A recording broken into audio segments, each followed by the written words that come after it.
Hello दोस्तों, मेरा नाम है यश। स्वागत है आपका मेरे चैनल द ट्रेलर में। आज तक तो आप लोगों ने जितनी भी चोरियों की कहानियां सुनी हैं उसमें या तो चोरों ने बैंक लूटा या कार चुराई या कोई म्यूजियम लूट लिया, मगर आज जो कहानी मैं आप लोगों को सुनाने जा रहा हूं वो इसीलिए इतनी हैरत अंगेज और रोमांचक है क्योंकि इसमें महज दो शख्स एयरपोर्ट पर खड़े एरोप्लेन को ही चुरा ले गए। ये प्लेन कोई छोटा मोटा प्लेन नहीं था, बल्कि ये बोइंग 727 एयरक्राफ्ट था जिसका शुमार सबसे बड़े एरोप्लेन्स में किया जाता है। और सबसे ज़्यादा हैरानी वाली बात ये थी कि इतने बड़े एयरक्राफ्ट को महज दो लोग चुरा ले गए, जो कि लगभग नामुमकिन था। और इसके बाद ना ही एयरक्राफ्ट दोबारा कभी किसी को मिला और ना ही इसमें बैठे दो लोगों के बारे में कभी किसी को पता चला। तो आखिर कैसे ये दो चोर इतने बड़े एयरक्राफ्ट को दिन दहाड़े सबके सामने चुरा ले गए और इस एयरक्राफ्ट के चोरी होने के पीछे की वजह क्या थी, ये जानकर आप हैरत में पड़ जाएंगे। कहानी शुरू होती है 26 मई सन 2003 को, जब मौरी जोसेफ नाम के एक शख्स के फ़ोन पर एक कॉल आता है। ये कॉल उसे एयरपोर्ट ग्राउंड स्टाफ की तरफ से आया था, जिसमें वो उसे ये बताते हैं कि दो अनजान लोग बोइंग 727 एयरक्राफ्ट को उड़ा ले गए हैं, जिसके फ़ौरन बाद वो इसकी खबर अमेरिकन ऑफिशियल्स और सभी एविएशन ऑफिशियल्स को दे देता है कि बोइंग 727 एयरक्राफ्ट चोरी हो चुका है। इस खबर के बाद हर उस एयरपोर्ट पर कॉल की जाने लगती है जहां बड़े रनवेज थे और जो बोइंग 727 की लैंडिंग को हैंडल कर सकते थे, मगर ये एयरक्राफ्ट कहीं लैंड नहीं हुआ। ये कहानी है लुआंडा एंगोला की, जो साउथ अफ्रीका के वेस्ट कोस्ट में बसा एक शहर है जहां कोत्रो दे फेवेरेरो नाम का एक इंटरनेशनल एयरपोर्ट है। इस एयरपोर्ट पर एक बोइंग 727 एयरक्राफ्ट पिछले 14 महीनों से खड़ा था और यह एयरक्राफ्ट सन 1975 में मैन्युफैक्चर किया गया था, जिस पर ब्लू, रेड और वाइट कलर का स्ट्राइप पेंट था। पिछले 25 सालों तक इस एयरक्राफ्ट को अमेरिकन एयरलाइंस उड़ा रही थी, मगर इसे बाद में मायामी की एक कंपनी एरोस्पेस सेल्स को बेच दिया गया। एरोस्पेस सेल्स ने 28 साल पुराने एयरक्राफ्ट को खरीदने के बाद इसे एंगोला की टैग एयरलाइंस को किराए पर दे दिया था ताकि वो लीज पर देकर इस एयरप्लेन से पैसे कमा सकें, मगर ये एयरक्राफ्ट इस एयरपोर्ट से कभी वापस नहीं लौटा। पिछले 14 महीनों से एयरपोर्ट पर खड़ा रहने की वजह से टैग एयरलाइंस पर $4 मिलियन का कर्जा चढ़ गया था और ये वो एयरपोर्ट फीस थी जो उन्हें कोत्रो दे फेवेरेरो एयरपोर्ट को उनका एयरपोर्ट इस्तेमाल करने के बदले चुकानी थी। बहरहाल कुछ वक्त बाद इस एयरक्राफ्ट की सभी पैसेंजर सीट्स को निकालने के ऑर्डर्स दे दिए जाते हैं और जो एयरक्राफ्ट कभी एक कमर्शियल प्लेन हुआ करता था वो अब डीजल और पेट्रोल को लाने ले जाने के लिए तैयार किया जा रहा था। उधर एरोस्पेस सेल्स, जिन्होंने ये प्लेन टैग एयरलाइंस को किराए पर दिया था, वो अपना प्लेन उनसे वापस लेकर उसे साउथ अफ्रीका भेजकर रिपेयर कराना चाहते थे ताकि एयरपोर्ट पर खड़े खड़े उनका प्लेन और ख़राब ना हो। मगर इसके बाद कुछ ऐसा हुआ जिसने पूरी अमेरिकन एविएशन और साउथ अफ्रीकन एविएशन को हिला कर रख दिया। 25 मई सन 2003 की शाम को 6 बजे कोत्रो दे एयरपोर्ट पर दो आदमी देखे गए जो बोइंग 727 एयरक्राफ्ट के अंदर चुपके से घुस गए थे, वो भी बिना किसी की परमिशन के। इन दोनों में से एक का नाम था बेन चार्ल्स पदिया, जो कि एक अमेरिकन पायलट और फ्लाइट इंजीनियर था। दूसरा शख्स जो इस प्लेन में घुसा था वो एक मैकेनिक था और जिसे रिपब्लिक ऑफ कॉन्गो यानी सेंट्रल अफ्रीका से हायर किया गया था। और इन दोनों के अलावा प्लेन में कोई और था या नहीं, ये आज तक पता नहीं चल पाया। ये दोनों शख्स जो प्लेन के अंदर घुसे थे, उन दोनों में से किसी को भी इतना बड़ा प्लेन उड़ाने की ट्रेनिंग नहीं मिली थी। हालांकि बेन एक सर्टिफाइड पायलट था, मगर वो छोटे प्राइवेट एयरक्राफ्ट ही उड़ा सकता था और उसके पास बोइंग 727 उड़ाने की कोई ट्रेनिंग नहीं थी। चूंकि बोइंग 727 को उड़ाने के लिए 3 क्रू स्टाफ की ज़रूरत पड़ती थी, जिसमें एक पायलट और 2 को पायलट एक साथ उड़ान भरते थे। बहरहाल धीरे धीरे बोइंग 727 एयरपोर्ट पर चलना शुरू करता है और सबसे ज़्यादा चौंकाने वाली बात यह थी कि ना तो इस एयरक्राफ्ट के पायलट ने किसी कंट्रोल टावर से कोई बात की और ना ही कंट्रोल टावर के किसी भी स्टाफ की कोई कॉल का जवाब दिया। हालांकि एयरक्राफ्ट कुछ देर तक रनवे पर घूमता रहा क्योंकि इसकी सभी लाइट्स बंद थी और महज कुछ ही देर में ये एयरक्राफ्ट कंट्रोल टावर स्टाफ की नज़रों के सामने से साउथ वेस्ट की तरफ उड़ गया। ये एयरक्राफ्ट यहाँ से उड़ान भरकर अटलांटिक ओशियन की तरफ गायब हो गया और इस दिन के बाद से ये प्लेन और इसमें बैठे दोनों शख्स कभी किसी को दिखाई नहीं दिए। इस अजीब और अनोखे टेक ऑफ की वजह से पूरा कोत्रो दे फेवेरेरो एयरपोर्ट चौंक गया, जिसके बाद बहुत बड़े पैमाने पर एक सर्च ऑपरेशन शुरू होता है। चूंकि एयरक्राफ्ट एक अमेरिकन कंपनी का था, इसलिए FBI और CIA मिलकर इस एयरक्राफ्ट की तलाश में लग जाते हैं। उनका शुरू से ये मानना था कि एयरक्राफ्ट किसी अटैक में इस्तेमाल करने के लिए चुराया गया है और उन्हें हर वक्त ये डर सता रहा था कि एयरक्राफ्ट किसी गलत हाथों में न पड़ जाए। इस एयरक्राफ्ट के गायब होने से महज कुछ ही देर पहले इसमें 14,800 गैलन फ्यूल भरा गया था, जिसकी वजह से ये प्लेन 2400 किलोमीटर तक उड़ सकता था, वो भी बिना रुके। इस एयरक्राफ्ट में बैठे पायलट ने महज एक बारी कंट्रोल टावर से कांटेक्ट किया था, जिसमें उसने ईस्ट अफ्रीका की छोटी सी कंट्री सिशेल्स में लैंड करने की परमिशन मांगी थी, जो उसे मिल भी गई थी। मगर सबसे ज़्यादा हैरानी वाली बात यह थी कि ये प्लेन यहाँ भी लैंड नहीं हुआ। इस बोइंग की टेल यानी पीछे की साइड में एक सीरियल नंबर लिखा था जो था N8444A और इस सीरियल नंबर का एयरक्राफ्ट ना ही कभी किसी जंगल में मिला और ना ही किसी समंदर में। बोइंग 727 के गायब होने के बारे में जिसने भी सुना वो हैरत में पड़ गया, क्योंकि ये एक बहुत बड़ा एयरक्राफ्ट था और इसके गायब होने के साथ कई सवाल भी लोगों के सामने आकर खड़े हो गए। सबसे पहला और बड़ा सवाल ये था कि आखिर ये प्लेन हवा में गायब कैसे हो गया, जिसके बाद कई थ्योरीज इसके आसपास घूमने लगी। चूंकि FBI और CIA शुरू से ये मानकर चल रहे थे कि ये एयरक्राफ्ट किसी अटैक को अंजाम देने के लिए चुराया गया है, मगर जब उन्हें अपनी तहकीकात में ना तो ये प्लेन मिला और ना ही किसी क्रैश की खबर मिली, तब उन्हें ये समझ आने लगा कि इस प्लेन के गायब होने और किसी अटैक का आपस में कोई कनेक्शन नहीं है। अब FBI और CIA बहुत कशमकश में पड़ चुके थे और उन्हें कुछ समझ नहीं आ रहा था कि ये तहकीकात कहाँ से शुरू की जाए, और तब वो फैसला करते हैं कि वो प्लेन लेकर भागने वाले दोनों शख्स के बारे में ज़्यादा से ज़्यादा इन्फॉर्मेशन इकट्ठा करेंगे और यही उन्हें इस केस की तह तक पहुँचाएगा।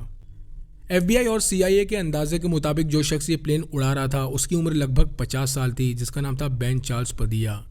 बेन के परिवार वालों के मुताबिक उसे बचपन से ही एयरप्लेन्स उड़ाने का बहुत शौक था और यही वो वजह थी कि 20 साल का होते होते उसने एविएशन स्कूल ज्वाइन कर लिया, जहां वो छोटे एयरप्लेन्स उड़ाने की ट्रेनिंग लेने लगता है। महज कुछ ही वक्त बाद उसे छोटे एयरप्लेन्स उड़ाने का सर्टिफाइड लाइसेंस मिल जाता है और साथ ही साथ वो एयरक्राफ्ट के मैकेनिकल इक्विपमेंट्स के मेंटेनेंस की ट्रेनिंग भी ले लेता है। इस एयरक्राफ्ट के गायब होने से पहले बेन पदिया साउथ फ्लोरिडा में अपने 2 बच्चों और बीवी के साथ पिछले 15 सालों से रह रहा था और उसने अपनी वसीयत पहले ही बना रखी थी कि अगर उसे कभी कुछ होता है तो उसकी सारी प्रॉपर्टी उसके बीवी बच्चों के नाम कर दी जाए। FBI ने जब प्लेन में सवार दूसरे शख्स के बैकग्राउंड का पता लगाने की कोशिश की तब उनके हाथ कुछ नहीं लगा। वो बस ये जानते थे कि इस शख्स का नाम जॉन मुंतातू था और वो रिपब्लिक ऑफ कॉन्गो का रहने वाला था। बेन पदिया और जॉन मुंतातू टैग एयरलाइंस के लिए फ्रीलांसिंग का काम करते थे, जिसमें वो प्लेन्स को उड़ान भरने से पहले रेडी करने का काम करते थे। बेन पदिया टैग एयरलाइंस के साथ एरोस्पेस सेल्स और इस कंपनी के ओनर मॉरी जोसेफ के लिए भी फ्रीलांसिंग पर काम करता था, और जब मॉरी जोसेफ अपने प्लेन को टैग एयरलाइन से वापस लेकर उसे दोबारा मेंटेन और मॉडिफाई करने के लिए सोचता है, तब वो बेन पदिया को साउथ अफ्रीका के कोतरोदे एयरपोर्ट भेजता है ताकि वो उस प्लेन के मेंटेनेंस अपनी देखरेख में करा सके। अब बेन पदिया दिन रात एक करके इस एयरक्राफ्ट को अपनी देखरेख में तैयार करवाने लगा ताकि ये प्लेन जल्द से जल्द दोबारा उड़ान भरने के लिए तैयार हो जाए, और साथ ही साथ वो एक पायलट और को पायलट भी हायर कर लेता है जो इस प्लेन को जोहानिसबर्ग लेकर जाने वाले थे, जहां एक नया बायर इस प्लेन को खरीदने के लिए तैयार था। इस एयरक्राफ्ट के लुआंडा छोड़ने से 2 दिन पहले तक बेन पदिया अपने काम में पूरी तरह लगा हुआ था, मगर फिर ये सवाल आता है कि वो इस प्लेन को लेकर आखिर क्यों भाग गया और आखिर वो क्या साजिश थी जिसकी वजह से ये प्लेन चोरी किया गया। एयरक्राफ्ट को तैयार करने के बाद बेन पदिया इसे रनवे तक लेकर आता है ताकि तीनों इंजन्स को चलाकर चेक किया जा सके और साथ ही साथ ये भी चेक किया जा सके कि सभी सिस्टम सही से काम कर रहे हैं या नहीं, और इसके बाद ये प्लेन कभी किसी को दिखाई नहीं दिया। 26 मई सन 2003 की सुबह एरोस्पेस सेल्स के मालिक मॉरी जोसेफ के नंबर पर एक कॉल आता है जिसमें उसे ये पता चलता है कि 2 अनजान लोग बिना परमिशन के प्लेन को उड़ा ले गए हैं, जिसे सुनते ही उसके पैरों तले ज़मीन सरक जाती है। पहले तो उसे ये लगा कि प्लेन को ट्रायल के लिए उड़ाया गया है, मगर जब बहुत वक्त गुजरने के बाद भी प्लेन वापस नहीं लौटा तब वो इस बात की खबर अमेरिकन ऑफिशियल्स और बाकी एयरपोर्ट्स को दे देता है कि उसका प्लेन चोरी हो गया है। वो हर एयरपोर्ट पर ये अलर्ट जारी करा देता है कि अगर बोइंग 727 उनके एयरपोर्ट पर लैंडिंग की परमिशन मांगे तो वो फ़ौरन उसे लैंड कराकर उस पायलट को पकड़ लें। हर किसी के दिमाग में बस एक ही सवाल घूम रहा था कि आखिरकार पदिया ने अपनी ज़िंदगी को ख़तरे में डालकर ये कदम क्यों उठाया, और कोई भी ये नहीं जानता था कि एयरक्राफ्ट आखिर गया कहाँ।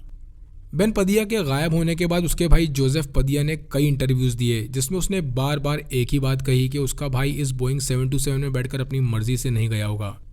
उसका कहना था कि ये प्लेन हाईजैक हो गया होगा और चूँकि हाईजैकर्स को पायलट की ज़रूरत होगी इसलिए वो उसके भाई को ज़बरदस्ती प्लेन में अपने साथ ले गए होंगे।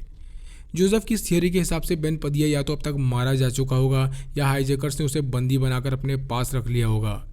एक बात और थी जिसने FBI का ध्यान अपनी तरफ खींचा, और वो ये थी कि बेन पदिया जोसेफ पदिया से अक्सर हाईजैकिंग के बारे में बात करता था, और उसने जोसेफ से ये भी कहा था कि अगर हाईजैकर्स प्लेन को हाईजैक करके उसे उड़ाने के लिए कहेंगे तो वो प्लेन को क्रैश करा देगा।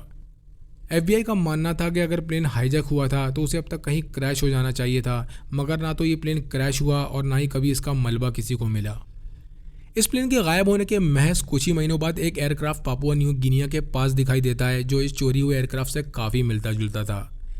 FBI और CIA के पास जो खबर पहुंची वो ये थी कि ये वही एयरक्राफ्ट है जो चोरी हो गया था, मगर जब उन्होंने इस पूरे मामले की छानबीन की तब उन्हें पता चला कि ये सब झूठ है। उधर बेन पदिया और बोइंग 727 को गायब हुए भी कई महीने बीत चुके थे, जिसकी वजह से अमेरिकन गवर्नमेंट को लगने लगता है कि उन्हें और दूसरी किसी भी कंट्री को बेन पदिया से कोई ख़तरा नहीं है, और धीरे धीरे इस केस की छानबीन अब ढीली पड़ने लगती है। चूँकि FBI और CIA की हर कोशिश के बावजूद भी ये प्लेन उनके हाथ नहीं लग रहा था, इसलिए अब उन्हें भी ये लगने लगा कि इस एयरक्राफ्ट के चोरी होने के पीछे कोई फाइनेंशियल स्कैम इन्वॉल्व है और उनका शक किसी और पर नहीं बल्कि एरोस्पेस सेल्स के मालिक मॉरिस जोसेफ पर था।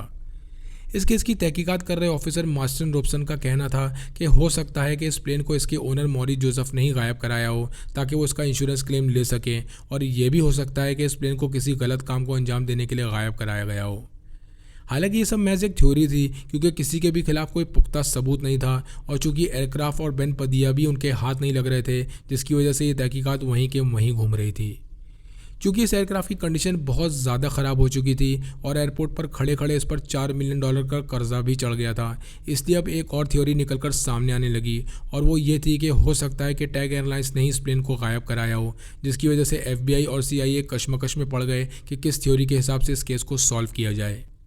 हालांकि मॉरिस जोसेफ के खिलाफ पहले भी कई इंश्योरेंस फ्रॉड्स सामने आ चुके थे, और अगर इस प्लेन के गायब होने को हाईजैक या चोरी होने के साथ जोड़ दिया जाए तो वो आसानी से इंश्योरेंस क्लेम कर सकता था, और यही वो एक थियरी थी जो इस केस में सबसे ज़्यादा मजबूत थी। FBI और CIA कई सालों तक इस एयरक्राफ्ट को ढूंढती रही, मगर वो नाकाम रही, और ये आज तक किसी को पता नहीं चल पाया कि 25 मई सन 2003 की रात को ऐसा क्या हुआ जिसकी वजह से ये प्लेन और इसे चलाने वाला आज तक वापस नहीं लौटे। इस प्लेन के गायब होने के कई सालों बाद तक लोगों का ये मानना था कि ये प्लेन पानी में गिरकर क्रैश हो गया होगा, क्योंकि बेन पदिया को बोइंग 727 चलाने का कोई एक्सपीरियंस नहीं था। कुछ लोगों का ये भी मानना था कि इस प्लेन को एंगोला एयरफोर्स ने मार गिराया होगा, क्योंकि ये बिना परमिशन के उनके टेरिटोरियल एरिया से होकर गुजर रहा होगा, और आखिरी थ्योरी ये थी कि इस प्लेन को किसी ड्रग कार्टेल ने हाईजैक कर लिया होगा। चूँकि इस प्लेन की सीट्स को निकाल दिया गया था, इसलिए ड्रग कार्टेल के लिए एक बेहतरीन प्लेन था अपने ड्रग्स को एक जगह से दूसरी जगह ले जाने के लिए। ये थी कहानी दुनिया के सबसे बड़े एयरक्राफ्ट में से एक बोइंग 727 की, जो बिना कोई भी सबूत छोड़े हमेशा हमेशा के लिए गायब हो गया, और दुनिया की दो सबसे बड़ी इन्वेस्टिगेशन एजेंसी FBI और CIA भी आज तक इसका पता नहीं लगा पाए। FBI ने इस केस को ये कहकर बंद कर दिया कि मॉरिस जॉनसन ने इंश्योरेंस क्लेम करने के लिए इस प्लेन को गायब करवा दिया और बेन पदिया को मरवा दिया, मगर कोई पुख्ता सबूत ना होने की वजह से वो उसे गिरफ्तार नहीं कर पाए। आपको ये कहानी कैसी लगी कमेंट सेक्शन में लिखकर ज़रूर बताएं। चैनल को लाइक और सब्सक्राइब करें। मिलते हैं नेक्स्ट वीडियो में।